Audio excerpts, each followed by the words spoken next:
A graça e a paz do nosso Senhor Jesus Cristo. Eu sou o pastor Paulo. Gostaria de dar boas-vindas a você que se achega para esse tempo de ministração da palavra de Deus. Gostaria de compartilhar com você um pouquinho daquilo que Deus tem falado comigo a respeito das decisões que nós tomamos em épocas, em circunstâncias difíceis. Lendo a palavra em 1 Samuel, capítulo 13, nós encontramos a experiência de um homem que tomou decisões ou tomou uma decisão olhando para as circunstâncias. E vamos ver o que nós aprendemos com este homem, com esta situação. 1 Samuel, capítulo 13, a partir do verso 8, a palavra do Senhor vai dizer assim: Saul esperou 7 dias, segundo o prazo determinado por Samuel. Mas como Samuel não vinha a Gilgal, o povo foi se espalhando dali. Então Saul disse: Tragam-me aqui o holocausto e as ofertas pacíficas. E ofereceu o holocausto. Mas tinha ele acabado de oferecer o holocausto, eis que chegou Samuel. Saul saiu ao encontro dele para o saudar. Samuel perguntou: O que foi que você fez? Saul respondeu: Vendo que o povo ia se espalhando daqui e que você não vinha no prazo combinado e que os filisteus já tinham se ajuntado em Miquimás, eu disse comigo: agora os filisteus virão contra mim em Gilgal. E ainda não busquei a face do Senhor. Assim, forçado pelas circunstâncias, ofereci holocaustos. Queria convidá-los a ter um tempo de oração, pedindo a direção de Deus, para que nós possamos falar um pouquinho a respeito dessa situação. Senhor nosso Deus e Pai, em nome de Jesus, eis aqui a Tua palavra, que foi escrita para o nosso ensino, para a nossa edificação. Envia o Teu Espírito Santo para nos dar entendimento, sabedoria para recebê-la, graça para aplicá-la no nosso cotidiano, porque nós sabemos que a nossa vida tem que ser pautada nesta palavra. Assim é que nós oramos e agradecemos em nome de Jesus. Fala conosco, que nós queremos te ouvir, Senhor. Em nome de Jesus. Amém. Me permitam eu voltar um pouquinho aqui no contexto desse livro de 1 Samuel. Nós temos a época dos juízes que tinha se acabado. E o último versículo do livro de Juízes nos orienta que naquela época não havia rei em Israel. E cada um fazia o que achava que era certo. Cada um fazia aquilo que achava que era certo. Em seguida, do livro de Juízes, no cânon que nós temos hoje na palavra de Deus, vem o livro de Ruth, que, segundo os comentaristas, entrou para o cânon sagrado para nos dar a genealogia de Jesus, porque no livro de Ruth nós temos o nascimento de Jessé, que foi o pai de Davi, que consta na genealogia do nosso Senhor Jesus Cristo. A Bíblia nos dá esse fundamento para que nós venhamos a entender sobre essa questão de que Jesus tem uma genealogia aqui nesta terra. Por isso que nós costumamos chamar Jesus aquele que veio da raiz de Davi, né? Não é isso? Então, do livro de Ruth, que traz essa genealogia, nós chegamos em 1 Samuel. 1 Samuel começa com uma situação muito difícil enfrentada por uma mulher. Essa mulher, chamada Ana, era estéril. Seu marido Eucana tinha outra mulher chamada Penina. E ela então lutava com essa esterilidade.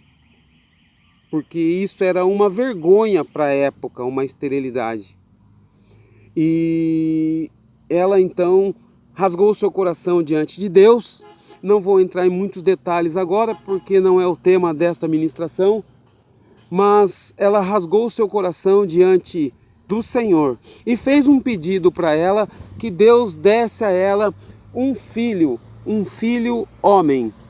E este filho ela então dedicaria ao Senhor por toda a sua vida. Por toda a sua vida ela dedicaria esse filho ao Senhor. Esse filho foi dado a ela como um presente de Deus. Esse filho se chamou Samuel, porque de Deus foi pedido. Samuel teve 3 funções no reino de Deus. Samuel foi juiz, Samuel foi profeta e Samuel foi sacerdote. Samuel teve o privilégio de repreender o sacerdote da época, Eli, o qual Deus não se agradava da atitude dos seus filhos e dele para com os seus filhos, porque Deus pediu que Eli repreendesse seus filhos, além disso que Eli punisse seus filhos pelas atitudes que eles tinham, e Eli simplesmente deu aquela que nós pais de vez em quando damos. Apenas falamos para o nosso filho assim quando está fazendo alguma coisa errada: filhinho, não faz isso não. E Deus tinha falado para ele punir, para ele ser severo com seus filhos.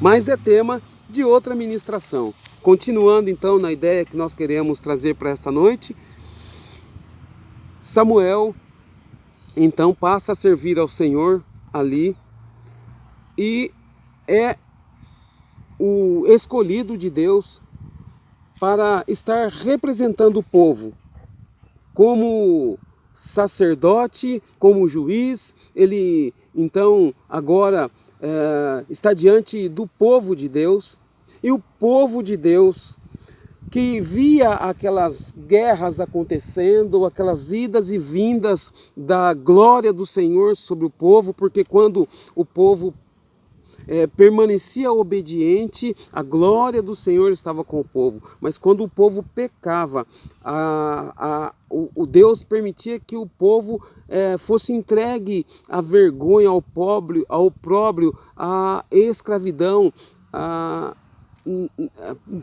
debaixo do jugo do inimigo.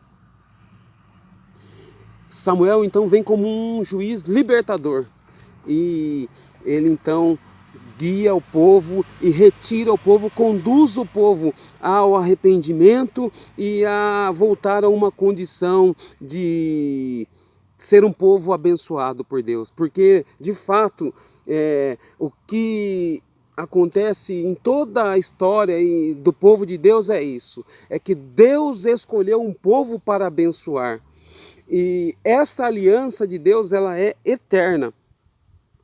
O povo de Deus é que sempre sai da presença, sempre quebra essa aliança com Deus, mas Deus sempre está pronto ali para renovar essa aliança com o seu povo.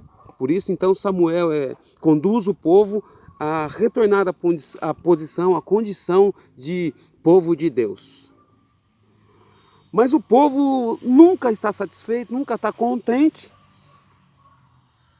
Apertam Samuel e falam para Samuel: Samuel, nós temos visto que sempre que os inimigos vêm contra nós, eles têm um líder, vem um rei na frente, vem alguém, um comandante na frente, guerreando, dando as ordens. E nós queríamos ter um rei, como os nossos inimigos têm. Samuel se entristeceu disso, Samuel não gostou muito disso. Porém, como obediente, como temente a Deus, Samuel apresentou este pedido do povo ao Senhor. E o Senhor colocou paz no coração dele, dizendo assim: Samuel, não te preocupes, não é a você que eles estão rejeitando, eles estão rejeitando a mim. Por isso, faça tudo o que eles estão pedindo. Escolha um rei. Dê um rei a esse povo, mas fala para eles o que é ter um rei, quais são as regras da monarquia humana, de ter um homem sob o seu domínio, dominando a eles. E assim foi.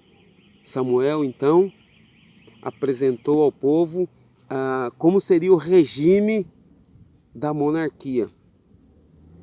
E cumpriu aquilo que Deus colocou no coração dele. Assim, Deus então unge através de Samuel, Saul como rei do povo de Israel.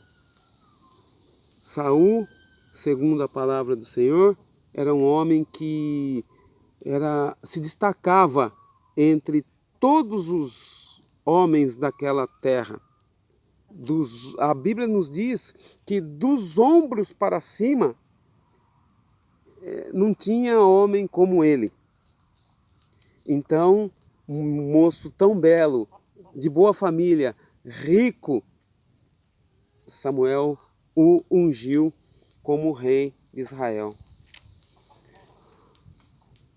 A Bíblia nos diz em 1 Samuel capítulo 10, versículo 6, que a vida deste homem mudou, a vida deste moço mudou, quando ele foi apossado do Espírito de Deus. E aqui eu queria fazer esse comentário, que a vida de um homem, a vida de uma mulher, a vida de uma pessoa muda espiritualmente quando o Espírito Santo, é redundante, mas é isso, quando o Espírito Santo se apossa de você.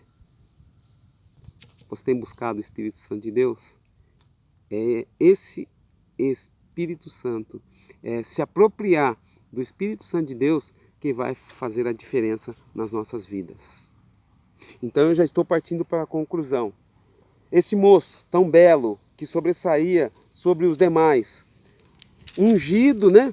Ungido rei de Israel, cheio do Espírito Santo, agora vai governar, vai reinar sobre um povo. E um rei tem muitas decisões a tomar. E de repente, numa situação, ele se vê atacado ou ameaçado pelos seus inimigos. O maior inimigo do povo de Deus era o povo dos filisteus. Povo altamente armado, povo numeroso. A Bíblia diz que nessa ocasião mais de 30.000 carros de guerra estavam preparados, mais de 6.000 cavaleiros estavam preparados. A multidão era como se fosse uma areia do mar. Era isso que o rei Saul estava prestes a enfrentar. Então, nessa situação, Saul tem uma ideia. Voltando então para o texto de 1 Samuel, capítulo 13, a partir do verso 8, Samuel ainda não tinha vindo. Saul, entendendo que, puxa, o sacerdote, o profeta, o juiz, o homem de Deus não vem, como foi combinado. E agora, os meus inimigos vêm vindo, o que eu faço?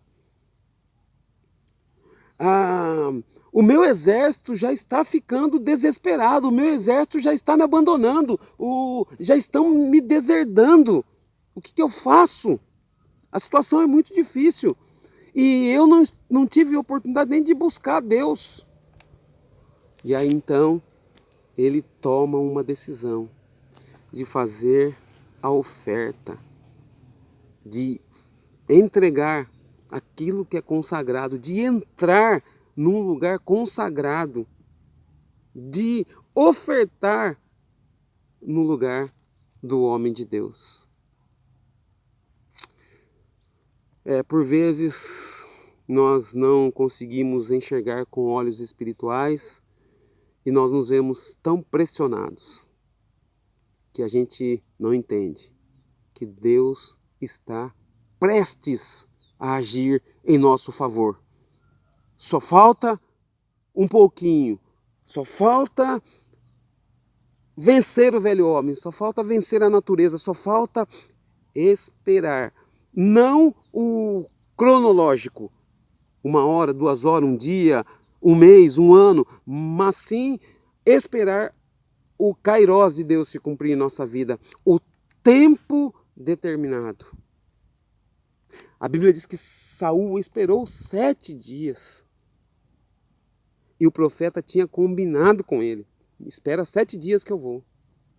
Puxa, hoje nós estamos lendo a história. Porque Saul não esperou 8 dias? Estava quase com a bênção na mão. Mas no 7º dia, pressionado pelas circunstâncias, porque a Bíblia diz isso, que no verso 12, assim forçado pelas circunstâncias, ofereci holocausto. Isso foi um ato de desobediência a algo que tinha sido determinado pelo homem de Deus, tinha sido determinado por Deus. E a Bíblia vai dizer que Samuel disse a Saul: você cometeu uma loucura, não guardando o mandamento que o Senhor, seu Deus, lhe ordenou. Pois o Senhor teria confirmado para sempre o seu reino sobre Israel. Sobre Israel. Eu e você, por vezes, estamos prestes a tomar posse da bênção. Mas nós, às vezes, nos precipitamos, não esperando o tempo de Deus. Aqui foi um rei, mas antes mesmo de ser rei, ele era um homem, como eu e você. Como nós temos agido diante das circunstâncias? Eu tenho sempre falado isso. Como nós temos reagido? Porque nós somos conhecidos pelas nossas ações, mas principalmente pelas nossas reações. Espere o tempo de Deus. Deus está no controle de todas as coisas. Deus sabe o que faz. Ele não está dormindo, ele não está sem fazer nada. Deus está fazendo. No tempo determinado, ele se revelará em nosso favor. Porque foi o próprio Samuel que nos diz, que nos ensina isso. Que ele é o nosso socorro. Ele é a rocha do nosso socorro. Que eu quero crer isso. Uma rocha que ali está e que não dura a eternidade. Ele sempre se faz presente. Deus é o nosso socorro. Que nós possamos agir, aprender com essa circunstância e esperar o socorro que vem de Deus, porque Ele é o nosso socorro. Que Deus nos abençoe. Que Deus nos dirija nesse tempo em que nós somos pressionados fisicamente, emocionalmente, espiritualmente. Há uma grande força tentando trazer um desequilíbrio. Que nós estejamos firmados na rocha que é Jesus Cristo, porque dele virá o socorro. Ele é o caminho, a verdade e a vida. Ninguém vai ao Pai se não for por mim, assim diz o Senhor. E lembre-se, essa aliança é eterna.